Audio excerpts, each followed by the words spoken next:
Hello guys. Good morning again. Once again. Nanay Aling Bundokera. Welcome back to my YouTube channel, Aling Vlogs. Kumusta kayo dyan guys? Naway nasa mabuting kalagayan kayo. Now I'm gonna hear to this episode guys. Magmukbang lang tayo, simply mukbang. Kaya bago ang lahat guys, don't forget to like and share and write your comment on comment section below so that I will see you and I can support you back right away guys kung makita ko kayo, dahil invisible kayo kung wala kayong comments guys. And of course, just on a split seconds guys, try to hit the subscribe button for Nanay Aling Bundokera. Just do what I did guys, na lagi akong subscribe sa lahat ng mga vloggers, because that is our main duty as supporters, na magkusa na lang tayo guys. We gonna support by subscribing the vlogs of vloggers so that we'll be successful here in YouTube community. We can reach the goal of success here. So we must be generous to hit the subscribe button, and of course just enjoy watching guys. And time check guys, 9 o'clock in the morning here sa bundok na Nanay Aling. I'm here at the back of my tiny house, my kubo here in bundok. Yan lang guys, 3 meters away sa aking kubo guys. Dito ako guys, parang maaliwalas dito. Gusto kong magmukbang tayo. Now let's get started guys. Alam ba niyo tong ganito guys? Ano to sa tingin niyo? Bayabas, guava, or something else?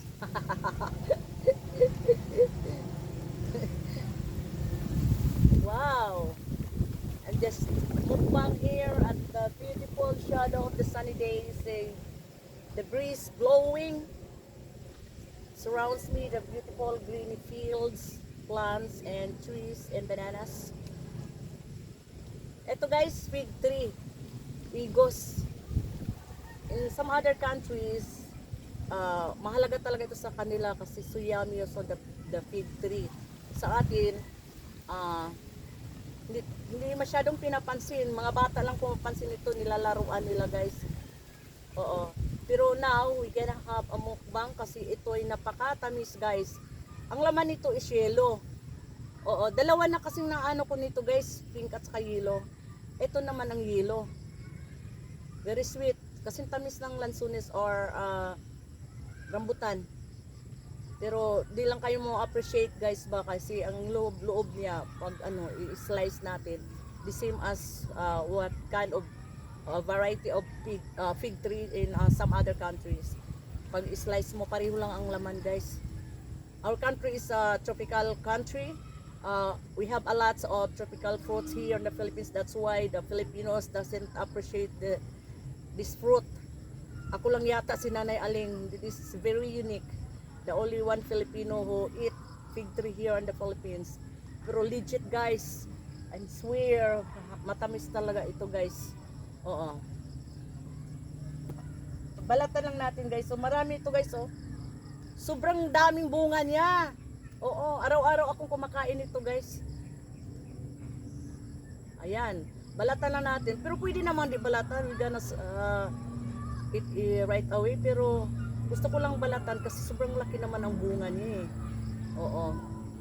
Balatan natin. Tapos I'm gonna show you the core or what's inside of this fruit. Tingnan mo, very juicy siya, na siya.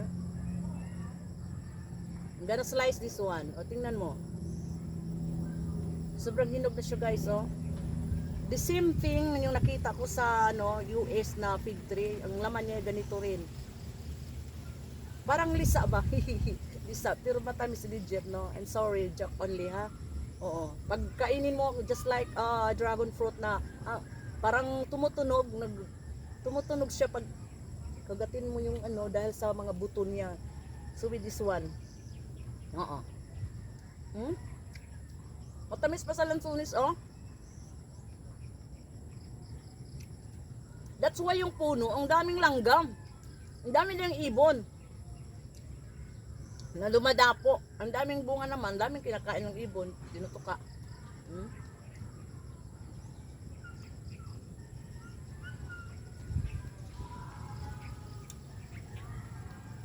Sobrang tamis. Ito guys, alternative ko lang ito pang wala akong ibang prutas na ano. I just want to choose something na yung matamis. Gusto ko fruits talaga kasi mahilig ako sa prutas. Ito ang hinaharvest ko. Ang daming bunga niya guys.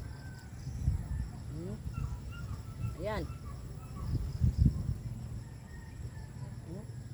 Juicy siya. Nagtulo ng ano niya, juice.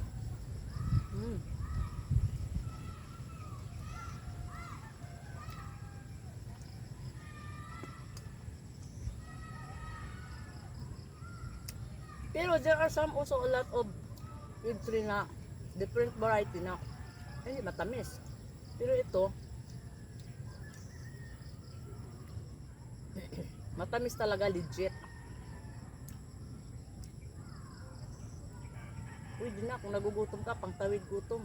Pag harvest ka ng isang plastic, kainin mo kasi sobrang daming bunga, sobrang tamis, oh.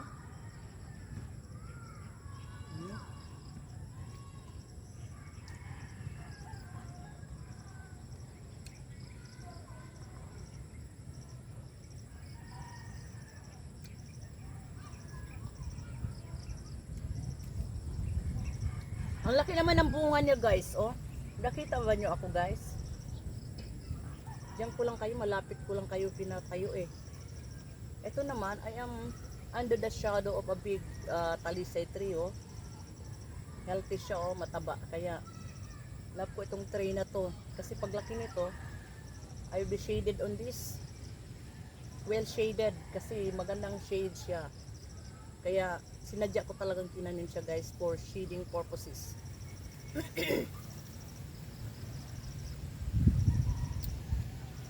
Ang daming ganap natin ngayon guys, ang daming tayong gagawin. Tanim tayo ng tumilim, magtanim tayo ng grass, tanim tayo ng kasaba, magtanim tayo ng kamuti tops for salad. Oh,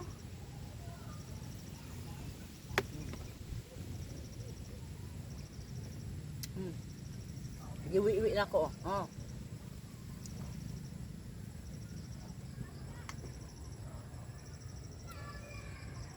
This gonna be a very unique and rare mukbang because Filipinos doesn't want to eat this kind of fruit. They never appreciate the fig tree here in the Philippines.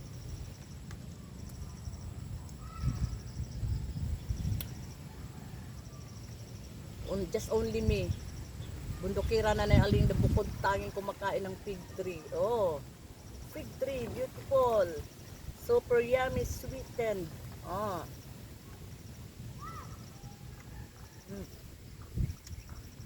I am under the beautiful shadow of the sunny days here. The breeze blowing.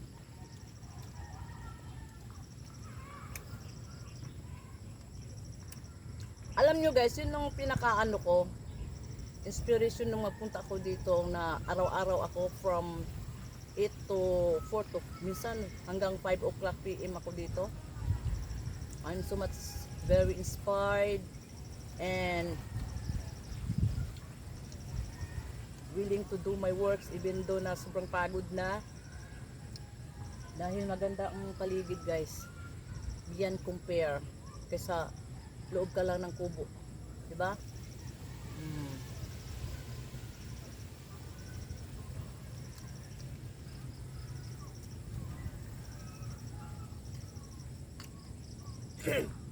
Nakapanghinayang naman na putulin. Anong natabi ng ilog? Pink ang kulay ng laman. Sobrang tamis din. Ngayon, na ano siya, natumba siya sa baha. Sa ano, Typhoon Paeng. Sarapan ko guys, so ito oh, nakita ninyo bayabas. Sa gilid ko rin bayabas. Ito lemon, yung lime. Ito, palayan gumagapang na lumalayas pa sa puno niya. Ito naman, saluyot. Alats, may patula sa gilid, may guayabano. Lemongrass. Oh, I have lots of lemongrass here. Napaikot na sa aking farm. You know, so some area na solid talaga lemongrass. Kaya some other day, I gonna show you the latest updates of all my plants. What are those plants that have been planted on my farm?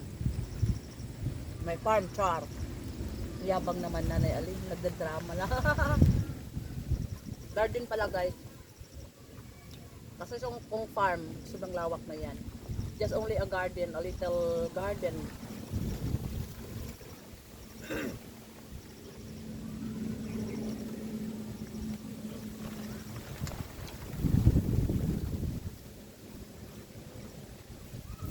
Ang buhay ko talaga hanggang 5 o'clock, 4 o'clock minsan.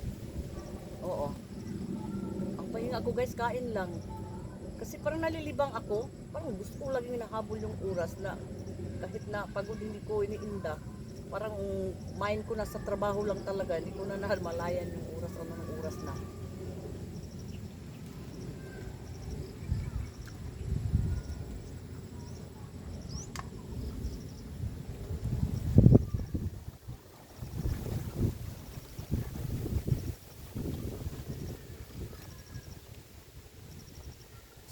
Life na ganito, praise the Lord talaga, glory to God. I'm so much grateful unto God, thanks to God, thankful to God, dahil God is so good to me. He's been giving me this opportunity that I can be able to farm, can be able to do all these things. Yan o.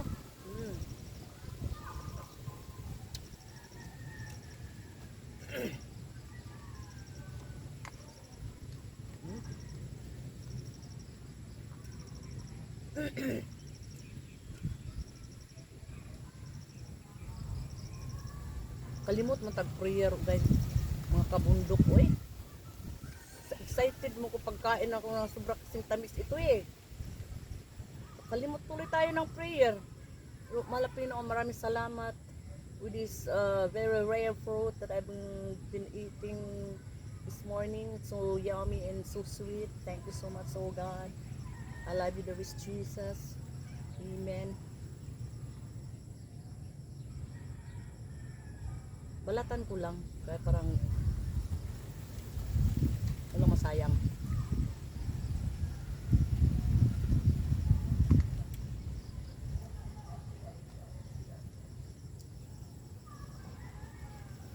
Paano kaya ito mag-propagate? Write your comment on section below guys kung paano mag-propagate nito. Gusto ko matamis talaga, just like this one. Sobrang tamis. Meron naman sa ilog na daanan natin, sobrang laki ng puno, ang daming bunga, ang lalaki ng mga bunga. Itong tinikman ko na ko. Sobrang pakla, sobrang pait pa.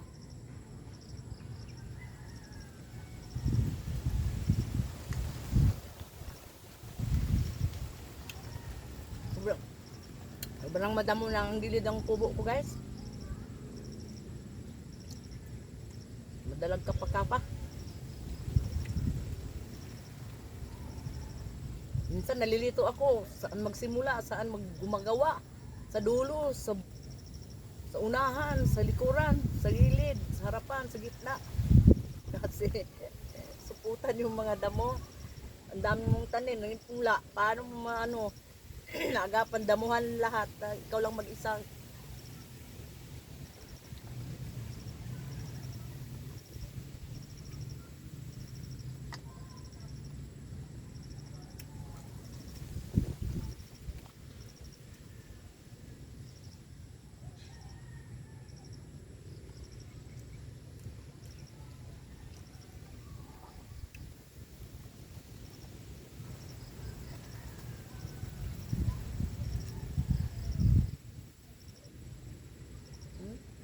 Juicy siya kaayo. Ang purpose pala, isa na lang. Hilaw na siya guys.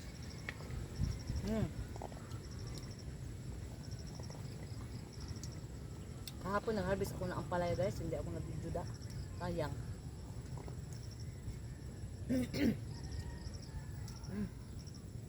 Pala, may pamahid pala tayo.